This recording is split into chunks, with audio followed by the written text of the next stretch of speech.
আমাদের সবার প্রিয় জেলা লক্ষ্মীপুর, উত্তর বাঞ্ছানগর তৌহিদি যুব সমাজ, যাদের হৃদয়ে আল্লাহ এবং রাসূলের প্রেম আর ভালোবাসা দিয়ে পরিপূর্ণ, জনপদের রত্নগর্ভা মায়ের সন্তান যুব সমাজ ও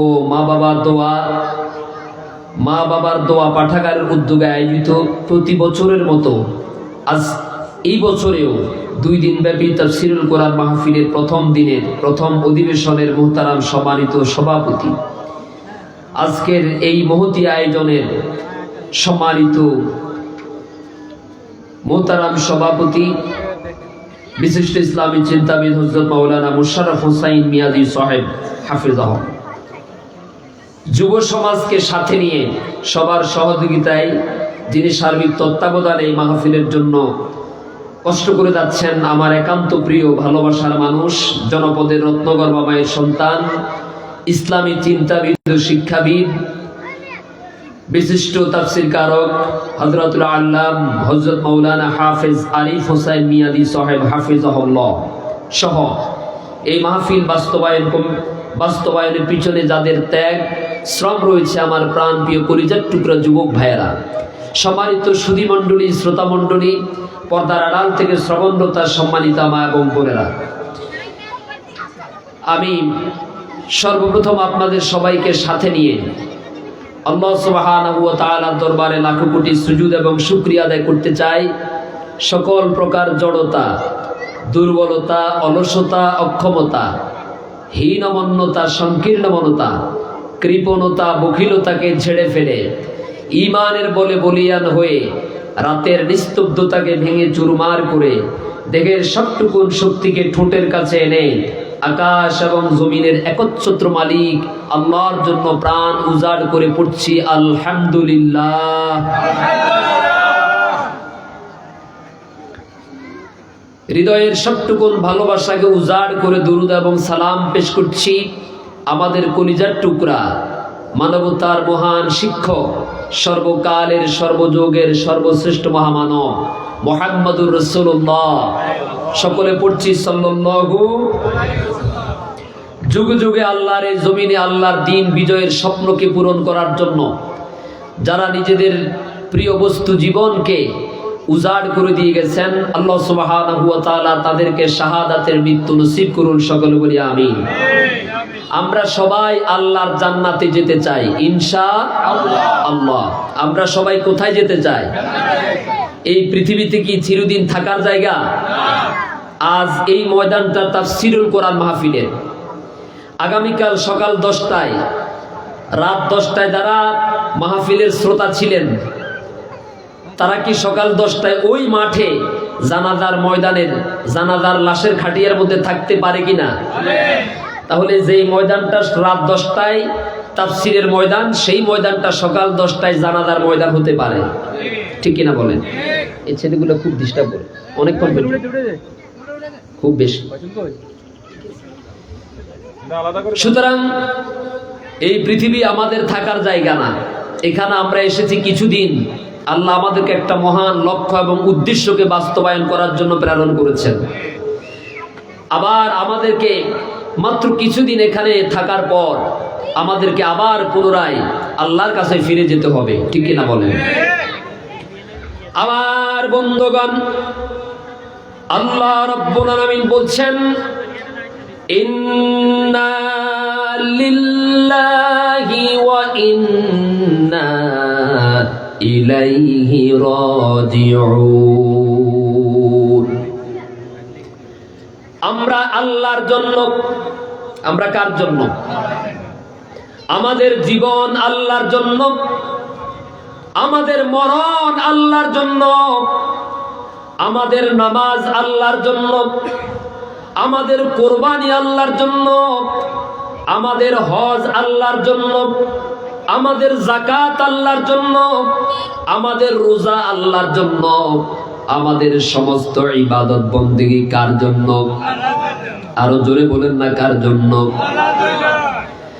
قل إن صلاتي ونسكي ومحياي ومماتي لله رب রাব্বিল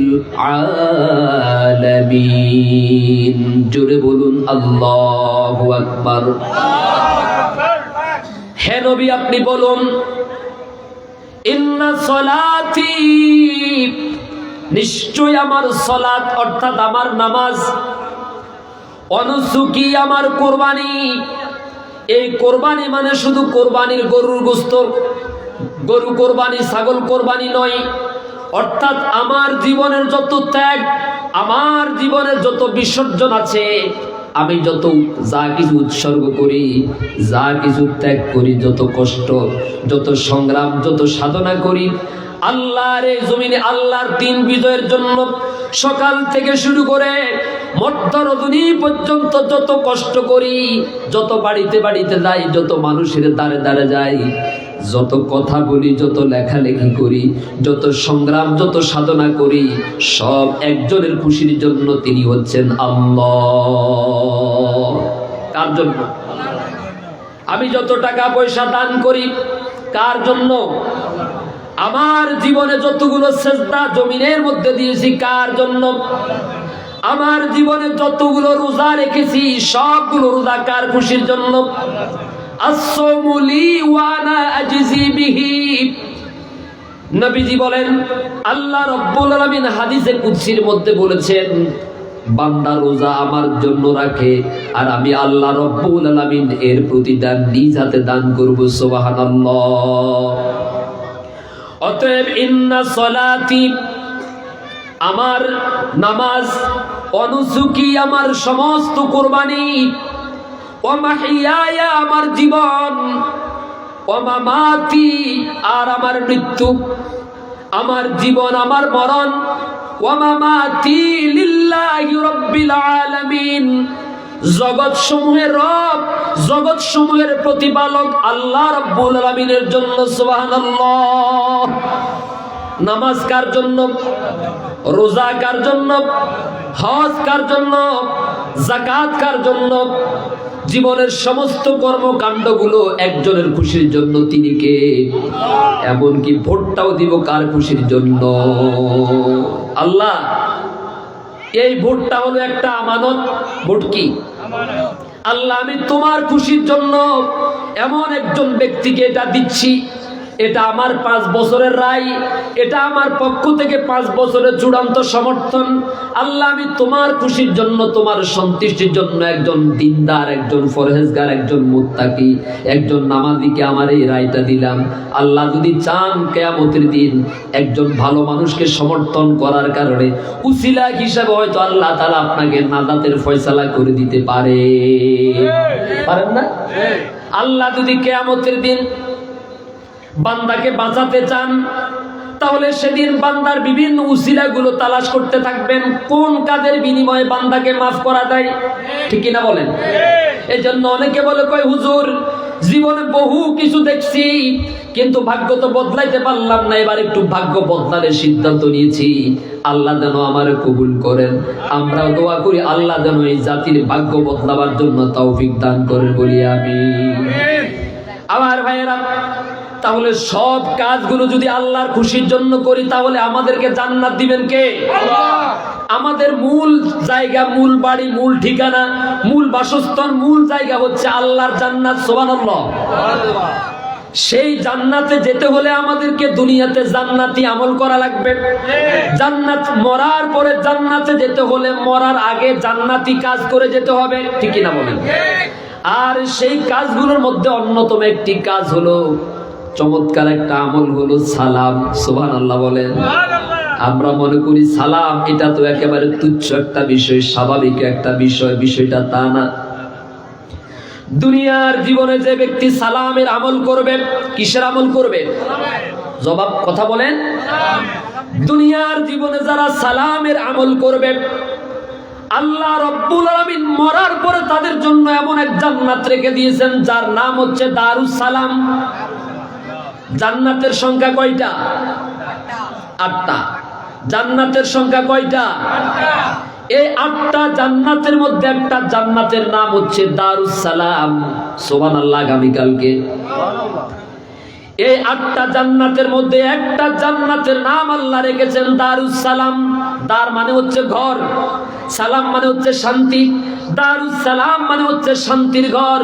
দুনিয়াতে আল্লাহর যে সমস্ত বান্দা বান্দি একজন আরেকজনকে দেখা মাত্র শান্তি কামনা করবে, নিরাপত্তা কামনা করবে। স্বামী তার স্ত্রীকে সালাম দিবে মানে স্বামী তার স্ত্রীর শান্তি কামনা করবে। আবার স্ত্রী তার স্বামীকে সালাম দিবে মানে স্ত্রীর পক্ষ থেকে স্বামীর শান্তি কামনা করবে। নেতার পক্ষ থেকে কর্মীকে সালাম দিবে মানে শান্তি এবং নিরাপত্তা কামনা করবে। কর্মী আবার তার নেতাকে সালাম দিবে মানে শান্তি কামনা করবে, নিরাপত্তা কামনা করবে। সমাজের এক একজন প্রতিবেশী একজন আরেকজনকে সালাম দিবে মানে শান্তি কামনা করবে, নিরাপত্তা কামনা করবে। দুনিয়ার জীবনে যারা সালাম বিনিময় করবে, সালামের উপরে আমল করবে, আল্লাহ মরার পরে তাদেরকে ওই দারুস সালাম নামক জান্নাতের মেহমান বানায়া দিবেন। সুবহানাল্লাহ। আমরা জান্নাতে যেতে চাই কি চাই না? জান্নাতে যেতে হলে আমাদেরকে কি কাজ করা লাগবে? সালাম। কি করা লাগবে? সালাম দিতে হবে। আবার বন্ধুগণ, এমনকি আল্লাহর বান্দাদেরকে আল্লাহ যখন জান্নাতের মেহমান বানাবেন, জান্নাতি বান্দারা যখন দলে দলে আল্লাহর জান্নাতের মেহমান হয়ে প্রবেশ করবে জান্নাতে, তখন জান্নাতের ফেরেশতারা জান্নাতীদেরকে বলবে, জান্নাতীদের জন্য তখন জান্নাতের দরজাগুলো খুলে দিবে। জান্নাতের দরজা খুলে দেওয়ার পর জান্নাতের রক্ষী, জান্নাতের দারোয়ান জান্নাতবাসীদেরকে বলবে, অকালা লাহুম খাযানাতুহা সালাম, অকালা লাহুম খাযানাতুহা সালাম, অকালা লাহুম খাযানাতুহা সালাম। আল্লাহু আকবার। জান্নাতের রক্ষীরা বলবে তোমাদের জন্য, জান্নাতের রক্ষীরা তাদেরকে বলবে, অভ্যর্থনা জানাবে, অভিবাদন জানাবে, বলবে তোমাদের উপরে শান্তি বর্ষিত হোক। সুবহানাল্লাহ বলেন। তার কারণ হলো আলাইকুম তিবতুম, সালামুন আলাইকুম, তোমাদের উপরে শান্তি বর্ষিত হোক। তিবতুম, তোমরা তো দুনিয়াতে ভালো ছিলে, তোমরা দুনিয়াতে সালামের দলের লোক ছিলে, তোমরা তো সালামের উপরে আমল করেছিলে, তোমাদের জীবনটা ছিল সালামের উপরে, শান্তির উপরে। ফাদখুলুহা খালিদিন, আর তোমরা এই জান্নাতের মধ্যে দারুস সালাম নামক জান্নাতে প্রবেশ করো। সুবহানাল্লাহ। ছোট্ট একটা আমল যেটাকে আমরা তুচ্ছ করি, যেটাকে আমরা একরকম গণনাই করি না। বাংলাদেশের শতকরা 95% মুসলমান সালাম বিশুদ্ধ করে দিতে জানে না। কেউ বলে আসসালামু আলাইকুম, কথা বলে আসসালামু আলাইকুম, সালামু আলাইকুম, লাম আলাইকুম, এই হচ্ছে আমাদের সালামের ডিজাইন। আর ইসলাম আমাদেরকে সালাম শিখিয়েছেন আসসালামু আলাইকুম। আমি আপনাদেরকে সালাম দিলাম, আসসালামু আলাইকুম। পুত্রবধূ তার শাশুড়িকে সালাম দিবে। সুবহানাল্লাহ কোন? আমরা কি এরকম একটা ঘর, এরকম একটা সংসার চাই কি চাই না? পুত্রবধূ তার শাশুড়িকে সালাম দিবে। সালাম দিতে দিতে শাশুড়িটা যতই কঠিন হৃদয়ের হোক না কেন, অন্তত আল্লাহর পক্ষ থেকে একদিন না একদিন তার অন্তরের মধ্যে একটা ভালোবাসা তৈরি হয়ে যাবে পুত্রবধূর জন্য, ঠিক কিনা বলেন? তখন আর বউ শাশুড়ি সাপ আর বেজির সম্পর্ক, তার কোমড়ার সম্পর্ক হবে না। কি বলেন আপনারা? বাবা তার সন্তানদেরকে সালাম দিবেন, সন্তান তার বাবাকে সালাম দিবেন। শিক্ষক ক্লাসরুমে ঢুকার সময় তার ছাত্রছাত্রীদেরকে সালাম দিবেন, আবার ছাত্রছাত্রীরা তার শিক্ষককে সালাম দিবে। এক প্রতিবেশী আরেক প্রতিবেশীকে সালাম দিবে। সালাম মানে হচ্ছে শান্তি কামনা করা, নিরাপত্তা কামনা করা। যদি ঘরের একজন আরেকজনকে সালাম দেয়, যদি সমাজের একজন আরেকজনকে সালাম দেয়, যদি দেশের প্রতিটি মানুষ একজন আরেকজনকে সালাম দেয়, অর্থাৎ একজন আরেকজনের শান্তি কামনা করে, নিরাপত্তা কামনা করে, তাহলে সেই সমাজে, সেই ঘরের মধ্যে মারামারি কামড়াকামড়ি থাকতে পারে নাকি? তার মানে বোঝা গেল আমাদের সমাজে যে কামড়াকামড়ি মারামারি আছে, এগুলার এক নাম্বার কারণ হচ্ছে আমাদের সমাজে সালাম নাই। কি বলেন? আচ্ছা, আজ পর্যন্ত কি শুনছেন কখনো স্বামী যখন তার স্ত্রীকে তালাক দেয়, তালাক দেওয়ার আগে তখন বলে আসসালামু আলাইকুম, তোরে 3 তালাক, এভাবে বলে। আচ্ছা, লক্ষ্মীপুরি কি মারামারি হয় না মাঝে মাঝে? হয়। কেউ যখন কারো মাথার মধ্যে তখন লাঠি দিয়ে বাড়ি মারে, পেটের মধ্যে ছুরি মারে, তখন বাড়ি মারার সময়, ছুরি মারার সময়, হত্যা করার সময় বলে আসসালামু আলাইকুম, এই কথা বলে মাথার মধ্যে বাড়ি মারে। এই কথা বুঝাতে পারি না? নাকি যখন মেজাজের ভারসাম্য হারিয়ে যায়, শত্রুতার স্তর, বিদ্বেষের স্তর যখন একেবারে চূড়ান্ত লেভেলে পৌঁছে যায়, তখন একজন আরেকজনকে মারে, একজন আরেকজনকে তালাক দেয়, ঠিক কিনা বলেন? সুতরাং মন থেকে বিদ্বেষ দূর করার জন্য, মন থেকে হিংসা দূর করার জন্য, বিভেদ দূর করার জন্য আল্লাহ তাআলা একটা সুন্দর একটা বিধান দিয়েছেন, সেটার নাম হচ্ছে সালাম।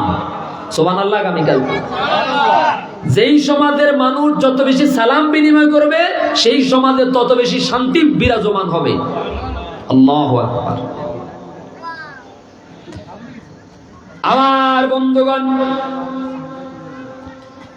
তাহলে জান্নাতীরা যখন জান্নাতে প্রবেশ করবে, জান্নাতীরা জান্নাতে প্রবেশ করার সময় জান্নাতের দারোয়ান, জান্নাতের দুয়ারের দাঁড়িয়ে থাকা সেই ফেরেশতারা রক্ষা করা পর্যন্ত জান্নাতীদেরকে সালাম দিবেন। আবার আল্লাহ রাব্বুল আলামিন নিজে কিয়ামতের দিন জান্নাতবাসীদেরকে আল্লাহ নিজে সালাম দিবেন। সুবহানাল্লাহ। কে সালাম দিবেন? যেটা আমরা তো কথা কর না। জান্নাতবাসীদেরকে সালাম দিবেন কে? আল্লাহর 99টা নাম আছে। কয়টা নাম? আল্লাহ শব্দটা ছাড়াও আরো আল্লাহর 99টা, সেই 99টা নামের মধ্যে একটা নাম হলো সালাম। সুবহানাল্লাহ। আল্লাহর এক নাম কি? সালাম, মানে শান্তিদাতা। কথা কি বুঝাতে পেরেছি? হুয়াল্লাহুল্লাযী লা ইলাহা ইল্লা হু আল মালিকুল কুদ্দুসুস সালাম। সালাম আছে না নাই? আল্লাহ শব্দ নামটা ছাড়াও আরো 99টা সিফাতি নাম আছে, তার মধ্যে একটা আল্লাহর একটা নাম হলো সালাম। সুবহানাল্লাহ। দুনিয়ার জীবনে যে ব্যক্তির সাথে সালামের সম্পর্ক যত বেশি হবে, পৃথিবীতে সালামের সাথে যে ব্যক্তির সম্পর্ক যত বেশি দৃঢ় হবে, কিয়ামতের দিন ওই সালাম অর্থাৎ আল্লাহর সাথে তার সম্পর্কটাও তত ভালো হবে। সুবহানাল্লাহ। আমরা কি আল্লাহর থেকে দূরে থাকতে চাই নাকি কাছে থাকতে চাই? আল্লাহর কাছে কাছে থাকতে হলে আমাদেরকে যে আমলটা করতে হবে সেটা হলো দেখা মাত্রই বলবো আসসালাম।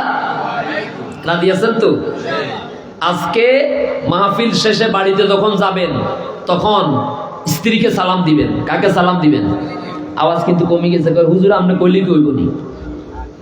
এই জন্য তো আমাদের অশান্তি কমে না।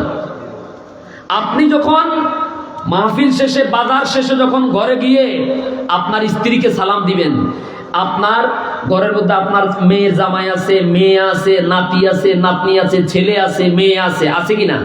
আছে।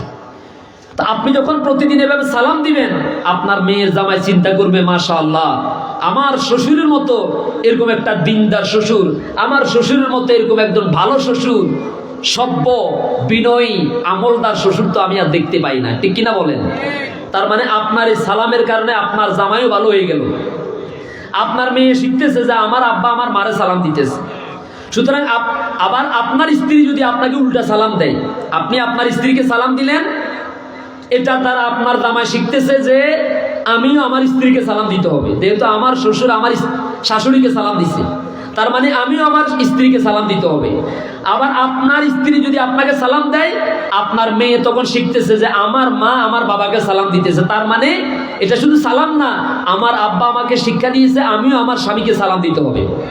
কি আমার কথা কি বোঝা যায়? তাহলে আমরা যদি প্রতিদিন ঘরে ঢুকার সময় এভাবে সালাম দেই, আমাদের ঘরটা শান্তির ঘর হয়ে যাবে। সুবহানাল্লাহ। আগামীকালকে এখন রাতের 12টার সময় কি এর সালাম? স্ত্রীর একটা সুন্দর একটা নাম আছে, আয়েশা, রহিমা, খাদিজা, জেসমিন, বেসলিন ইত্যাদি আছে না? কত সুন্দর সুন্দর নাম। এগুলা তো দিয়ে ডাকে না, বরং উল্টা রাতের বেলা বাড়িতে গিয়ে ঘরের সামনে দাঁড়িয়ে এই কই কই দুয়ার খোল আছে না? নাই। কি মানুষ নাকি অমানুষ আসলো? শেষ পর্যন্ত ওই মহিলাটা চিন্তা করে, আরে এই জালিমের সাথে আমার বিয়ে হলো 50 বছর, 50 বছরের জীবনে কোনোদিন আমার একটু নাম ধরে আদর করে ডাকে নাই। এরকম ডাকাইতে আছে না নাই? আছে। ভালোবাসা, শোনেন, সম্মান পেতে হলে আগে সম্মান দিতে হয়।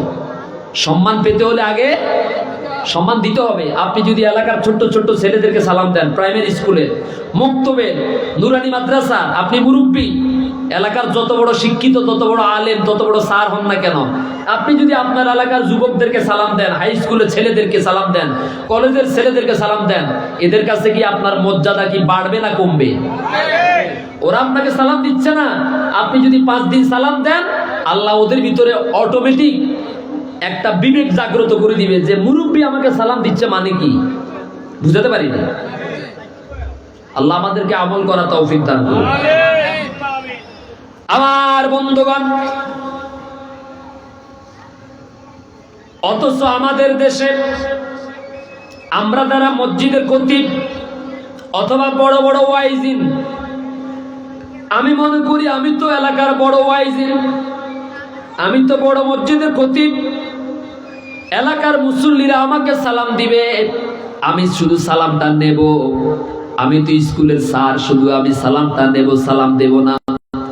আমি কলেজের প্রিন্সিপাল, সবাই আমার সালাম দিবে, আমি কাউকে সালাম দেব না। আমি গাড়ির মালিক, ড্রাইভার আমাকে সালাম দিবে, আমি সালাম নেব। এলাকার মেম্বার, চেয়ারম্যান চিন্তা করে আমি তো তাদের সবার প্রতিনিধি, সবাই আমারে সালাম দিবে, আমি তো তাদের সালাম নেব, আমি সালাম দেব না। বিষয়টা এরকম কিনা বলেন? দোকানের মালিক চিন্তা করে আমি তো দোকানের মালিক, আমার কর্মচারীদেরকে আমি সালাম দেব না, বরং তারা আমারে সালাম দিবে। এরকমই তো চলতেছে আমাদের। এরকম চলে না? এবার একটু চিন্তা করেন, মসজিদের খতিব যদি তার মুসল্লিদেরকে সালাম দেয়, এই মুসল্লিরা সেই ইমাম সাহেবের জন্য জীবন দিতে প্রস্তুত হয়ে যাবে, ঠিক কিনা বলেন? বলবে আমাদের খতিব সাহেব একজন বিনয়, একজন নিরহংকার মানুষ, আমরা মুসল্লি অথচ এত বড় আলেম হয়েও আমাদেরকে সালাম দেয়। ইমামের জন্য, খতিবের জন্য মুসল্লিদের ভালোবাসা কি কমবে না বাড়বে? গাড়ির মালিক যদি ড্রাইভারকে সালাম দেয়, এই ড্রাইভার কি তার মালিকের জন্য শ্রদ্ধা সম্মান কি বাড়াবে নাকি কমাবে? দোকানের মালিক যদি কর্মচারীদেরকে সালাম দেয়, সম্মান কি কমবে না বাড়বে? বেতন কম হইলেও বলবে যে এই মালিককে ছেড়ে যাব না, ঠিক কিনা বলে? এলাকার চেয়ারম্যান, এমপি সাহেব, উপজেলা চেয়ারম্যান সাহেবেরা যদি জনগণকে দেখা মাত্র সালাম দেয় দিত, তাহলে 5 বছর ঘুরিয়ে আসার পর উনি আর মাঠে কাজ করা লাগতো না, বরং জনগণ তার জন্য কাজ করতো, ঠিক কিনা বলেন? আমার সাথে আপনারা একমত নাকি দ্বিমত? এখন আমরা তাদেরকে সালাম দেই 5 বছর, তারা আমাদেরকে সালাম দেয় 1 মাস। এর কথা বুঝাইতে পারি না? আমাদের জনপ্রতিনিধিরা আমাদেরকে সালাম দেয় কয় মাস? 1 মাস। মানে যখন এই ভোটের তফসিল ঘোষণা হয় সেই দিন থেকে তাদের কাছে আমাদের গুরুত্ব বাড়ে। গায়ের মধ্যে দুর্গন্ধ থাকলেও জড়াই ধরে। কথা বুঝাইতে পারি? রাস্তার পাশে মরা খেজুর গাছ দাঁড়ায় রয়েছে, ওই পাতা টাতা নাই, মনে করছে কোন মানুষ দাঁড়ায় রয়েছে, আন্দারা যাইয়া ওই খেজুর গাছেরা জড়াই ধরে, আসসালামু আলাইকুম। পিছন থেকে সামসে একটা বলতেছে, কয় স্যার এটা তো মানুষ না, খেজুর গাছ। আরে বেটা, আমি কথা কইছি না, ঠিক কিনা বলেন? তাহলে আমরা তাদেরকে সালাম দেই কয় বছর? কয় 11 বছর, 5 বছর। আর তারা আমাদেরকে সালাম দেয় কয় মাস? 1 মাস। এটা হলো সালামের সিজন, সালামের মাস। মনে কষ্ট হচ্ছেন নাকি? এই হচ্ছে আমাদের অবস্থা। অথচ কথা ছিল নেতা কর্মীকে সালাম দিবে, কর্মী নেতাকে সালাম দিবে, ঠিক কিনা বলেন? তাহলে একজনের জন্য আরেকজনের অন্তরে ভালোবাসা তৈরি করে দিবেন কে? আল্লাহ। আল্লাহ আমাদের হৃদয়টাকে ভালোবাসা দিয়ে পরিপূর্ণ করে দাও। আর বন্ধুগণ, তাহলে আমরা ওয়াদা দিয়েছি আমরা সবাই আল্লাহর জান্নাতে যেতে চাই, ইনশাআল্লাহ। সেই জান্নাতে যাওয়ার জন্য বিশ্বনবী মুহাম্মদুর রাসূলুল্লাহ সাল্লাল্লাহু আলাইহি ওয়াসাল্লাম আমাদেরকে বলেছেন, লা তাদখুলুল জান্নাতা হাত্তা তুমিনু। আপনারা বলেন আল্লাহর জান্নাতে কোনো কাফের, আল্লাহর জান্নাতে কোনো বেঈমান প্রবেশ করতে পারবে নাকি? জান্নাত আল্লাহ রেখেছেন মুমিনদের জন্য। জান্নাত পবিত্র জায়গা, নেয়ামতে পরিপূর্ণ জায়গা। ওই জান্নাত আল্লাহ তাআলা রেখে দিয়েছেন বিশ্বাসী বান্দাদের জন্য।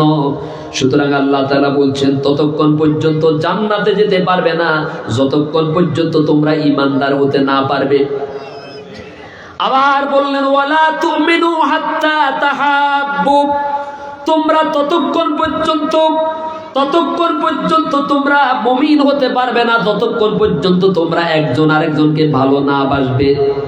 কথা কি বুঝাতে পেরেছি? ততক্ষণ পর্যন্ত জান্নাতে যাওয়া যাবে না যতক্ষণ পর্যন্ত ঈমানদার হতে না পারবে। আবার ততক্ষণ পর্যন্ত ঈমানদার হতে পারবে না যতক্ষণ পর্যন্ত একজনের হৃদয়ে আরেকজনের জন্য ভালোবাসা না জন্মাবে। সুবহানাল্লাহ বলেন। আল্লাহ নবীজি এবার বললেন আওয়ালা আদুল্লুকুম আলা শাইইন ইযা ফাআলতুমুহু তাহাবাবতুম, আমি কি তোমাদেরকে এমন একটা বিষয় বলবো নাকি, আমি কি তোমাদেরকে এমন একটা বিষয় শিক্ষা দিব নাকি? নবীজি সাহাবায়ে কেরামদের সামনে এই সালামের গুরুত্ব বর্ণনা করতে গিয়ে সাহাবায়ে কেরামদেরকে বললেন আমি কি তোমাদেরকে এমন একটা বিষয় সম্পর্কে বলবো নাকি? সেই বিষয়টা হলো এরকম, যদি তোমরা ওই কাজটা করো, ওই আমলটা করো, তাহলে তোমাদের একজনের অন্তরের মধ্যে আরেকজনের জন্য ভালোবাসা, একজনের অন্তরের মধ্যে আরেকজনের জন্য ভালোবাসা জন্মাবে। সুবহানাল্লাহ। সেই জিনিসটা কি? আমি তো এখনো শেষ করি না, আপনারা বলে ফেলছেন মাশাআল্লাহ। সেই জিনিসটা হলো আফসুস সালাম। তোমরা বেশি বেশি করে সালামের প্রচলন ঘটাও। সুবহানাল্লাহ। যখন তোমরা সমাজের প্রতিটা মানুষ দল মত নির্বিশেষে একজন আরেকজনকে ধনী গরিব ভেদাভেদ ভুলে গিয়ে উঁচু নিচু ভুলে গিয়ে একজন আরেকজনকে সালাম দিবে, তখন তোমাদের হৃদয়ে ভালোবাসা তৈরি হবে। আর যখন তোমাদের হৃদয়ে একজনের জন্য আরেকজনের ভালোবাসা জাগ্রত হবে, তখন তোমরা ঈমানদার হতে পারবে। আর যখন তোমরা ঈমানদার হতে পারবে, তখনই তোমরা জান্নাতে প্রবেশ করতে পারবে। সুবহানাল্লাহ। আমরা সবাই জান্নাতে প্রবেশ করতে চাই। জান্নাতে যেতে হলে এক নম্বরে লাগবে ঈমান। কি লাগবে? সেই ঈমানদার হওয়ার জন্য লাগবে ভালোবাসা। কি লাগবে? আর সেই ভালোবাসা বাড়াইতে হলে কি লাগবে? সালাম। আল্লাহ আমাদেরকে আমল করার তৌফিক দান করুন। আমার বন্ধুগণ, এরপরে নবী করিম সাল্লাল্লাহু আলাইহি ওয়াসাল্লাম বলেছেন আফদালুন নাসি ইনদাল্লাহ, আল্লাহর কাছে সবথেকে উত্তম মানুষ, আল্লাহর কাছে সবথেকে মর্যাদাবান মানুষ, আল্লাহর কাছে সবথেকে শ্রেষ্ঠ মানুষ হচ্ছে ওই ব্যক্তি মান বাদা বিস সালাম, যে ব্যক্তি দেখা হওয়ার সঙ্গে সঙ্গে আগে আগে সালাম দিতে পারে। সুবহানাল্লাহ। নবীজি বললেন মানুষের মধ্যে সব থেকে দামি, মানুষের মধ্যে সব থেকে উত্তম ব্যক্তি হলো আল্লাহর কাছে সেই ব্যক্তি যে ব্যক্তি আগে আগে সালাম দেয়। অথচ আমরা নিজেরা সালাম দেই না, বরং সালাম নেওয়ার জন্য মুখের দিকে হা করে তাকাই থাকি। আবার অনেক সময় সালাম দিলেও আমরা মাথা নাড়াই, সালামের জবাব দেই না। এরকম আছে না নাই? আল্লাহ আমাদেরকে হেদায়েত দান করুন। তবে এই ব্যাপারে আমরা হুজুররা একটু দুর্বল, সালামের ব্যাপারে আমরা একটু কম সালাম দিই। আল্লাহ আমারে হেদায়েত দান করুন। আবার বন্ধুগণ, এরপরে রাসূল কারীম সাল্লাল্লাহু আলাইহি ওয়াসাল্লাম চমৎকার চারটি বৈশিষ্ট্য আমাদেরকে শিক্ষা দিলেন। এই চারটি কাজের মধ্যে এক নাম্বার কাজ হলো সালাম। যে চারটা কাজ করতে পারলে নিরাপদে আল্লাহর জান্নাতে প্রবেশ করতে পারবো, তার মধ্যে একটা হলো নবীজি বলেন ইয়া আইয়ুহান নাস, হে মানব মণ্ডলী, হে দুনিয়ার লোক সকল, আফসুস সালাম, তোমরা সালামের প্রচলন ঘটাও। এখানেও কিসের কথা বললেন? জোরে বলেন। এখানেও এক নম্বরে বললেন সালামের কথা, দুই নম্বরে বললেন ওয়াতুইমুত তুআম, তোমরা মানুষকে বেশি বেশি খাওয়াবে। কি করবে? মানুষকে খাওয়াবে। ওয়াসিলুল আরহাম, তিন নাম্বার গুণ হলো তোমরা আত্মীয়তার সম্পর্ককে মজবুত রাখবে, ভাই বোনের সাথে ভালো সম্পর্ক রাখবে, চাচা ভাতিজার সাথে ভালো সম্পর্ক রাখবে, ভাগনা ভাগ্নিদের সাথে ভালো সম্পর্ক রাখবে, ভাইয়ে ভাইয়ে সুসম্পর্ক রাখবে, বোনে বোনে সুসম্পর্ক রাখবে, আত্মীয় আত্মীয় সুসম্পর্ক রাখবে। 4 নাম্বার হলো অসল্লু বিল্লাইলি ওয়ান নাসু নিয়াম। রাতের গভীরতা যত বাড়বে, রাতের 1/3 যখন ওভার হয়ে যাবে, অতিক্রম হয়ে যাবে, দুনিয়ার সব মানুষগুলো যখন আরামের ঘুমের মধ্যে নিমগ্ন হয়ে যাবে, তখন ঠান্ডা পানি দিয়ে কনকনে ঠান্ডার ভিতরে পানি দিয়ে ওযু করে নামাজের মধ্যে দাঁড়িয়ে যাও। সুবহানাল্লাহ। 1 নাম্বার হলো তোমরা সালাম দিবে। 2 নাম্বারে হলো তোমরা আত্মীয়তার সম্পর্ককে মজবুত রাখবে। 3 নাম্বারে তোমরা মানুষকে বেশি বেশি করে খাওয়াইবে। 4 নাম্বার দায়িত্ব হলো তোমরা তাহাজ্জুদের সালাত আদায় করবে। এই 4টা কাজ যদি করতে পারো, তাদখুলুল জান্নাতা বিসালাম, নিরাপদে কিয়ামতের দিন জান্নাতে প্রবেশ করবে। সুবহানাল্লাহ। আমরা কি নিরাপদে বিনা হিসাবে বিনা বিচারে জান্নাতে যেতে চাই না? বলি ইনশাআল্লাহ। জান্নাতে যেতে হলে 1 নাম্বার আমল কি বলেছি? সালাম। দেখেন, আল্লাহর পক্ষ থেকে মানব জাতির জন্য সর্বপ্রথম যে শিক্ষাটা ছিল সেটা ছিল সালাম। সুবহানাল্লাহ বলেন। সেটা কি ছিল? আল্লাহ রাব্বুল আলামিন আদম আলাইহিস সালামকে সৃষ্টি করার পরে সর্বপ্রথম যে সবকটা দিয়েছেন সেটা ছিল সালাম। আল্লাহ রাব্বুল আলামিন আদম আলাইহিস সালামকে যে সবকটা দিলেন, এই সবকটা দেওয়ার জন্য, শিক্ষা দেওয়ার জন্য আল্লাহ আদম আলাইহিস সালামকে বললেন, আদম ইযহাব ফাসাল্লাম আলা হাউলাইন নাফার মিনাল মালাইকা। ওই যে ফেরেশতাদের একটা দল দেখতে পাচ্ছ, ফেরেশতারা বসে আছে, ফেরেশতাদের কাছে গিয়ে তুমি তাদেরকে সালাম দাও। ওয়াস্তামি' মা ইউহাইয়ুনাকা ফাইন্নাহা তাহিয়াতুকা। আল্লাহ তাআলা বললেন, ফেরেশতারা যখন তোমার আসসালামু আলাইকুম সালাম শুনবে, আর ফেরেশতারা যখন তোমার সালামের জবাব দিবে, এটাই হলো কিয়ামত পর্যন্ত তোমার সন্তানদের জন্য সালামের নিয়ম। জোরে কোন সুবহানাল্লাহ। তাহলে আল্লাহ সর্বপ্রথম আদম আলাইহিস সালামকে কি শিক্ষা দিয়েছেন? সবাই বলেন।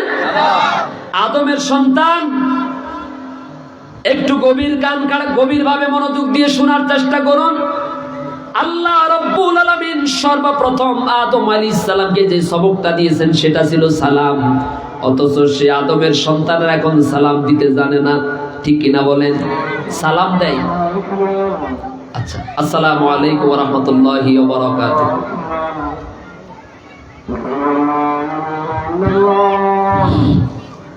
একজন আজানের জবাব দেন। মাশাআল্লাহ, অল্প সময় আমার ভাই চমৎকার আলোচনা করেছেন। চারিদিকে শবে বরাতের আলোচনা চলছে, তারপরও আলহামদুলিল্লাহ ভালোই মানুষ হয়েছে। আমাদের এখানে আজান হবে, 10 মিনিটের ভিতরে এশার জামাত হবে।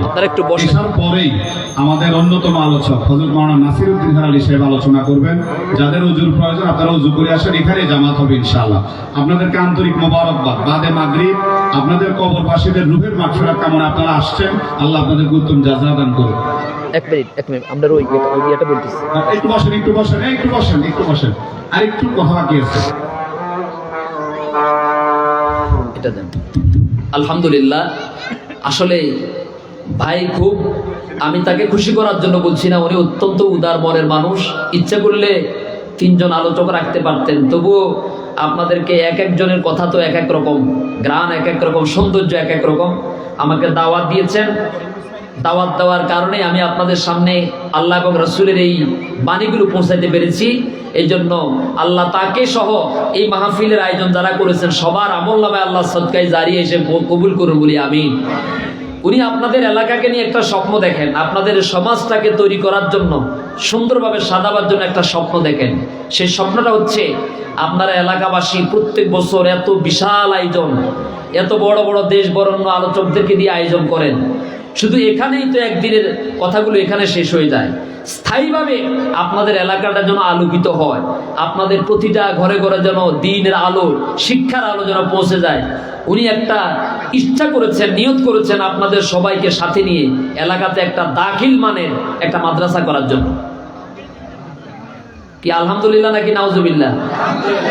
আপনারা কি চান না আপনাদের এলাকাটা উন্নত হোক? এই 2026 সালেও এই এলাকার এই রাস্তাঘাটের এই অবস্থা দেখে নিজেকে আসলে মানাইতে পারি নাই। এটা তো পৌরসভার মধ্যে পড়ছে নাকি? এটাতে পৌরসভা, এটা বলতে তো লজ্জা লাগার কথা, শরম লাগার কথা, ঠিক কিনা বলেন? আপনারা কি আমার সাথে একমত না? একটা হঠাৎ করে যদি একজন মানুষ যদি অসুস্থ হয়ে যায়, একটা মহিলা একটা অ্যাম্বুলেন্সে রাস্তায় ঢুকাইবে, এরকমও তো নেই, আছে নাকি? সুতরাং আপনারা আপনাদের এলাকাটাকে আলোকিত করেন, প্রতিটি ঘরটা যেন শিক্ষার আলোতে আলোকিত হয়, জ্ঞানের আলোতে আলোকিত হয়। ভাই নিয়ত করেছেন এবং সম্ভব ওনার মতো এমন একজন যোগ্য, দক্ষ, একজন জনপ্রিয়, একজন তাফসীরকারক আপনাদের এলাকাতে আছে, আলহামদুলিল্লাহ বলেন। আমিও দোয়া করি, আপনারা দোয়া করবেন। যদি আপনাদেরকে ডাক দেয় যে এমন একটা জায়গায়, হয়তো একটা দাখিল মাদ্রাসা, সুন্দরভাবে, ওনার সার্টিফিকেট অনেক বেশি, উনি মাশাআল্লাহ আমার চাইতো শিক্ষার দিক থেকে, একদিকে কোরআনের হাফেজ, আরেকদিকে কামিল মাদ্রাসা থেকে তিনবার হাদিসে কামিল, তাফসিরে কামিল, ফিকাতে কামিল, আবার বিশ্ববিদ্যালয় থেকে অনার্স মাস্টার্স করা, তো সব মিলাই